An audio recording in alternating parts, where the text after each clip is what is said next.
Merci beaucoup Thomas, bonjour à toutes et à tous. Pour cet exposé, je me suis associé à deux chirurgiennes de mon hôpital que je remercie. Je n'ai pas de conflit d'intérêt pour cette présentation et je vous propose de commencer par un tout petit peu d'anatomie fonctionnelle. Alors rassurez-vous, ça va être assez simple et assez rapide, et même c'est allé trop rapide. Juste pour vous rappeler qu'on a pour coutume de séparer la face en trois étages, supérieur, moyen, inférieur, et en trois tiers. Et au niveau facial aussi, on a des éléments de stabilité, à la fois dans le sens vertical et dans le sens horizontal.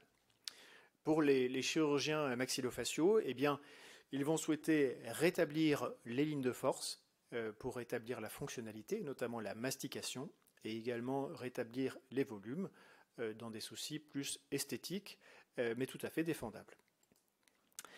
Quelques rappels anatomiques encore sur l'articulation temporomandibulaire pour vous rappeler que chemine à proximité immédiate le nerf facial.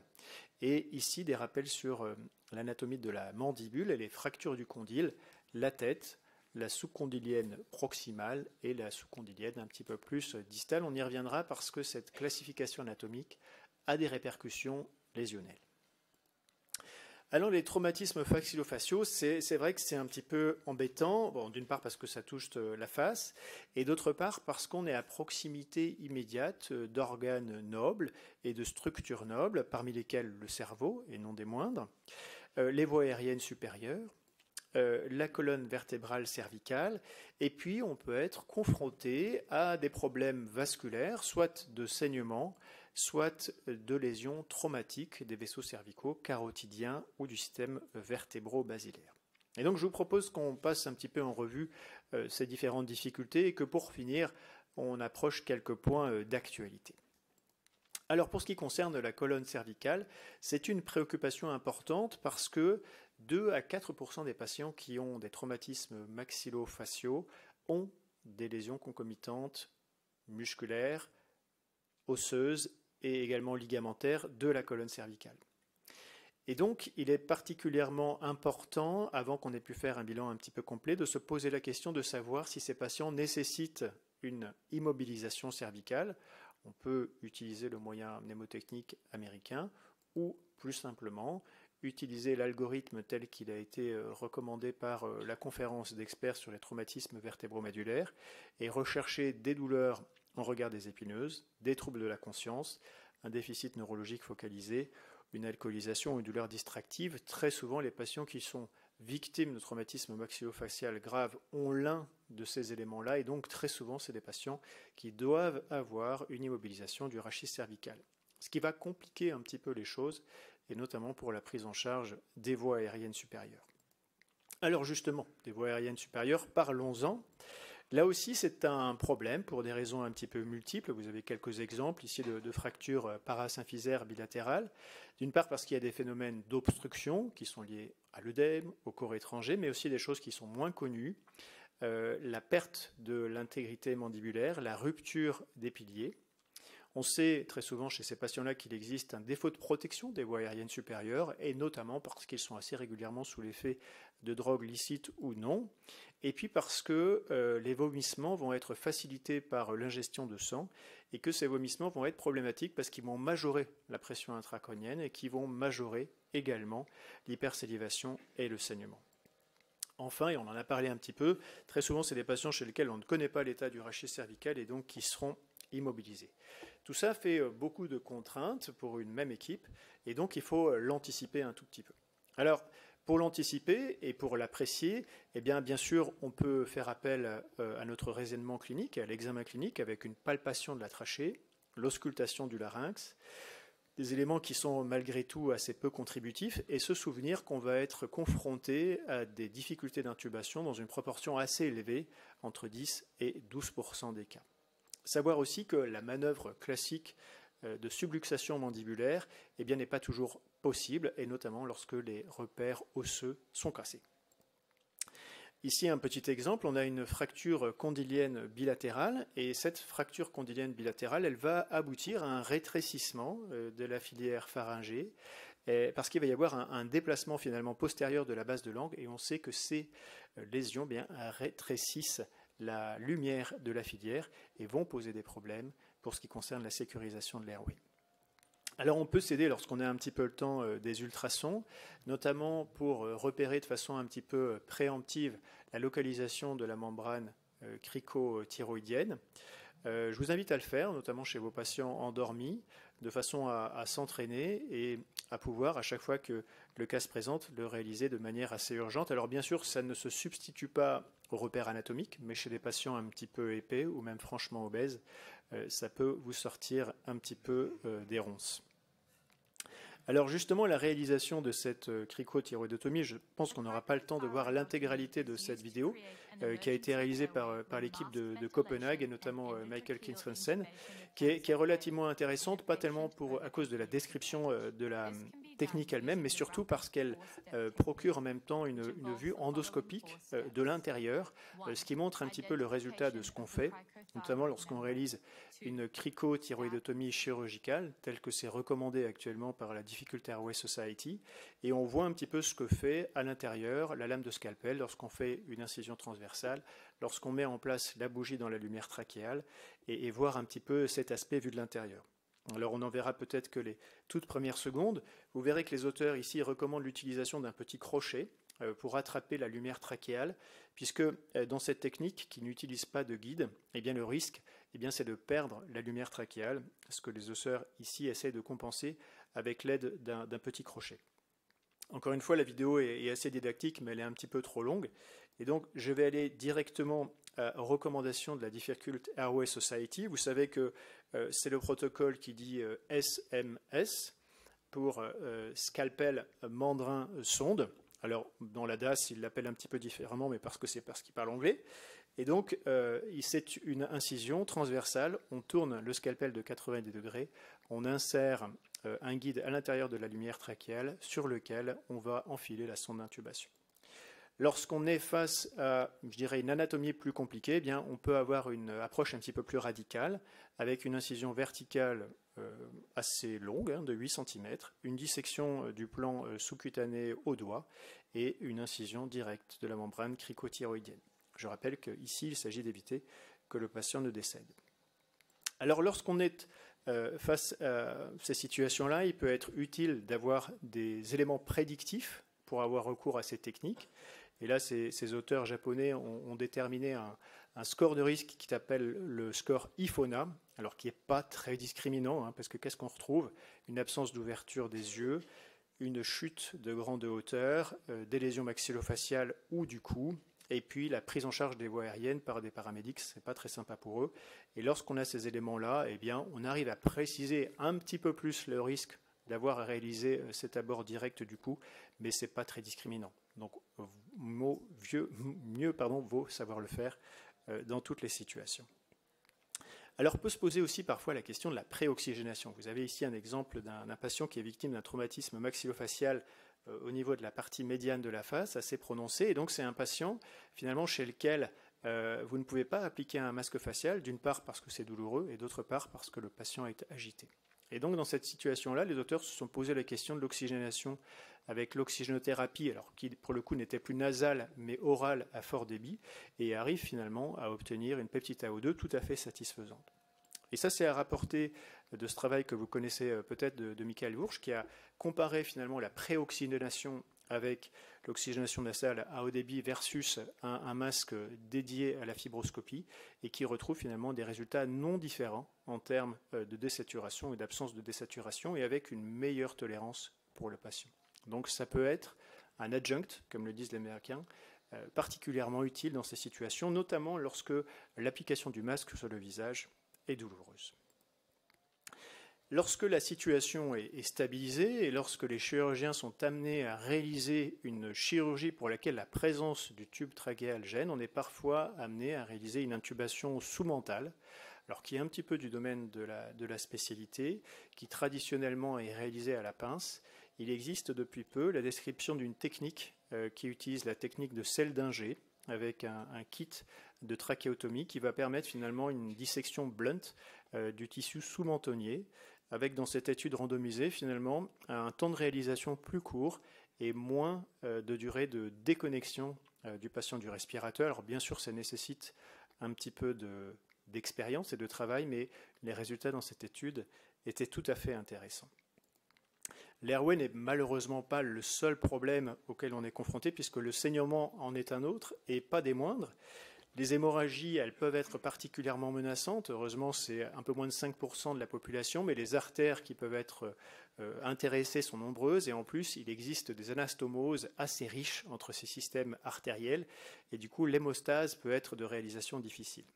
Alors, les techniques physiques de tamponnement, elles peuvent être efficaces, mais elles ne le sont pas tant que ça. D'une part parce que les artères sont très profondes, et d'autre part, comme le plan osseux est cassé et que ces ballonnets prennent appui sur les plans osseux, ils sont assez peu efficaces. Ces ballonnets, donc vous avez un exemple ici, ils peuvent être également un petit peu délétères chez ces patients qui peuvent avoir des fractures de la base du crâne. Et on sait malheureusement qu'il existe un certain nombre de fausses routes dont malheureusement on se rend compte au scanner quand on se rend compte qu'on a gonflé le ballonnet dans le cerveau du patient. Alors ce n'est pas pour autant qu'il ne faut plus du tout utiliser ces dispositifs, mais par contre avant de les mettre en place, moi je vous conseille d'utiliser une petite sonde d'aspiration, de la récupérer dans la bouche pour être sûr du bon trajet intrapharyngé de ces sondes de tamponnement et pas d'un trajet intracérébral. Alors, comme dans d'autres situations hémorragiques, eh bien, il faut avoir recours à une stratégie de damage control, qui est une stratégie qui implique à la fois les chirurgiens et nous. C'est une damage control surgery plus resuscitation. Et dans ces cas de saignement, eh bien, c'est quand même essentiellement la radiologie interventionnelle qui va nous sortir des ronces avec des éléments d'efficacité clinique qu'on peut voir assez rapidement avec une diminution du choc index et également, et ça c'est le radiologue qui nous le dira, des critères de réussite radiologique avec une disparition de l'extravasation. Ça marche bien. Il faut savoir aussi qu'il peut y avoir un certain nombre de complications à rechercher chez des patients qui ne pourront pas forcément s'en plaindre. Une atteinte du nerf facial, du trismus, parfois une nécrose de la langue. Alors je vous fais peur avec ces complications-là. Elles sont assez rares quand même, inférieures à 5%, mais il faut savoir les détecter. Une fois que la situation est un peu stabilisée, puisque là on a réglé le problème de l'airway, on a réglé le problème du saignement majeur, eh bien c'est le temps de se poser pour l'évaluation clinique, et ça on ne sait pas très bien la faire, moi le premier. Et pourtant il existe des éléments sur lesquels je ne vais pas m'apesantir, mais des éléments cliniques à rechercher, et ça les chirurgiens le font beaucoup mieux que nous, pour rechercher des signes d'atteinte osseuse, qu'elles soient plutôt au niveau maxillaire ou au niveau mandibulaire. Grâce à cet examen clinique poussé, on peut également savoir si le patient va avoir besoin ou pas d'un traitement chirurgical. Et bien sûr, on va le compléter avec des éléments d'icanographie et notamment le scanner. Un scanner qui sera injecté, bien sûr, pour chercher des dissections des vaisseaux cervicaux sur lesquels on reviendra.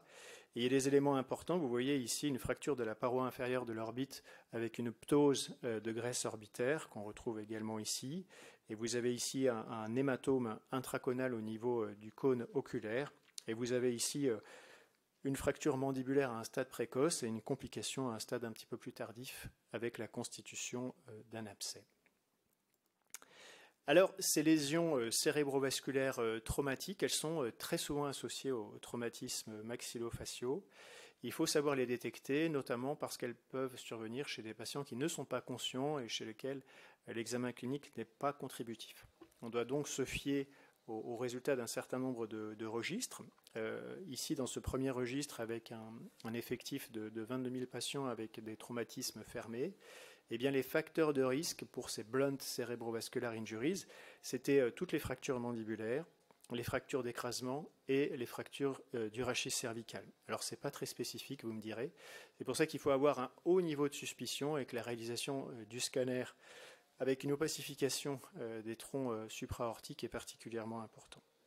C'est bien sûr vecteur d'une surmortalité et les accidents vasculaires cérébraux ischémiques sont à l'origine de la plus grande proportion des décès. Un autre registre ici qui est intéressant parce que les auteurs se sont intéressés à compléter un outil de screening tel qu'il avait été établi par la Société américaine de l'Est de l'Amérique sur la traumatologie lourde qui avait décrit en fait des critères de screening, un score de Glasgow inférieur à 8, une fracture du rachis cervical, une fracture le fort 1 ou le fort 2. Donc grâce à ça, eh bien, ils se rendaient compte qu'effectivement l'odds ratio était proche de 12, mais qu'il manquait 20% des lésions cérébrovasculaires. Donc les critères ISTER ne sont pas suffisants et donc ils y ont ajouté également les fractures sous-condyliennes qui sont particulièrement pourvoyeuses de lésions cérébrovasculaires fermées. La chirurgie, pour l'instant, on n'en a pas beaucoup parlé. La chirurgie, elle peut intervenir à différents moments. Elle peut intervenir à des moments très précoces, en urgence, lorsqu'on est confronté à des situations hémorragiques incoercibles. Malheureusement, lorsque la radiologie interventionnelle échoue, très souvent, la chirurgie aussi. Il existe des situations dans lesquelles il y a une compression du nerf optique, et là, ça nécessite une décompression en urgence, notamment en cas d'hématome orbitaire et lorsqu'il existe une incarcération du muscle droit inférieur, lorsqu'il y a des fractures du plancher de l'orbite. Il y a également des situations dans lesquelles il y a nécessité d'une chirurgie non plus pour les lésions de la face, mais pour celles du cou. C'est là encore lorsqu'il y a une hémorragie incontrôlable, lorsqu'il y a un hématome assez rapidement expansif, un stryl qui est perçu, soit de façon auscultatoire, soit avec la palpation, une atteinte neurologique focale ou la disparition d'un pouls périphérique. Ici, encore une fois, la mise en place d'un score sur lequel je ne m'étendrai pas parce qu'il fait appel à une analyse sémiologique et clinique assez poussée, mais qui, lorsqu'elle est réalisée dans des règles, permet de prédire avec une assez bonne discrimination la nécessité ou pas d'un traitement chirurgical et d'une durée chirurgicale supérieure ou inférieure à 240 minutes. On est plus là dans le camp des chirurgiens maxillofaciales, mais ce sont des éléments à connaître, notamment lorsqu'on travaille avec eux au quotidien. La plupart du temps, et vous le savez, la chirurgie maxillofaciale, elle est un petit peu retardée, après 7-10 jours, après qu'on ait pu proposer une stabilisation temporaire, après surtout que l'œdème est un petit peu diminué et que, je dirais, les lésions de la face et les atteintes, on va dire, musculo-aponevrotiques et cutanées aient été traitées. Les chirurgiens sont toujours extrêmement inventifs, les techniques chirurgicales sont très nombreuses et ils peuvent s'aider du scanner 3D et des imprimantes 3D pour finalement constituer des prothèses qui vont pouvoir combler les déficits. Ils peuvent également guider les gestes chirurgicaux qui vont être amenés à réaliser et l'incurvation qu'ils doivent donner à leurs différentes prothèses pour que cette chirurgie puisse être réalisée dans les meilleures conditions. Alors, assez régulièrement se pose la question de l'antibiothérapie qui est source de débats assez prolongés avec nos collègues chirurgiens. Enfin, je ne sais pas comment c'est chez vous, mais chez nous, c'est assez régulièrement le cas. Alors, ce n'est pas complètement anodin puisque ce sont quand même des fractures et des traumatismes qui s'infectent dans 42% des cas avec certaines infections qu'on préférait ne pas voir se développer, des méningites, des cellulites orbitaires. Mais pour autant, il n'y a pas de standardisation, ça implique de multiples spécialités et on ne sait pas trop ce qu'il faut faire. Alors pour faire simple, ça n'est pas tant que ça, mais les chirurgiens ont repris toute l'analyse de la littérature et ils ont décomposé les fractures faciales avec ces 3 niveaux. Donc, grosso modo, pour les fractures du haut, tant qu'il n'y a pas de fracture de la paroi postérieure du sinus frontal, il n'y a pas besoin de faire d'antibiotiques. Ça, c'est plutôt bien. Alors pour ce qui concerne les fractures avec une fuite de LCR, les chirurgiens proposent une prophylaxie antibiotique jusqu'à ce que la fuite s'assèche. Alors, ça peut prendre un certain temps, et on verra, ce n'est pas ce que recommandent les infectiologues. Pour les fractures du tiers moyen, là c'est simple, pas d'antibiotiques. Pour les fractures du tiers inférieur, donc de la mandibule, on ne donne des antibiotiques que sur les portions de la mandibule qui comportent des dents.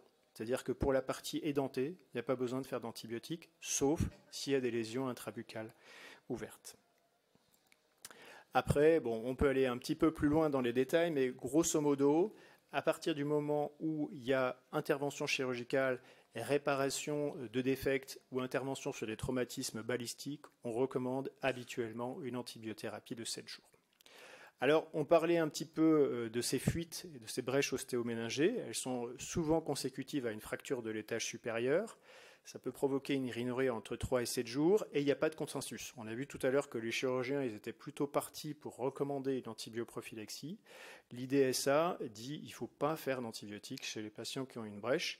Et dans les prochaines recommandations qui ont été ou qui vont être dévoilées pour ce qui concerne l'antibioprophylaxie, et j'en discutais encore hier, eh bien, il n'y a pas nécessité de faire une antibiothérapie pour ces brèches ostéoméningées avec fuite de LCR.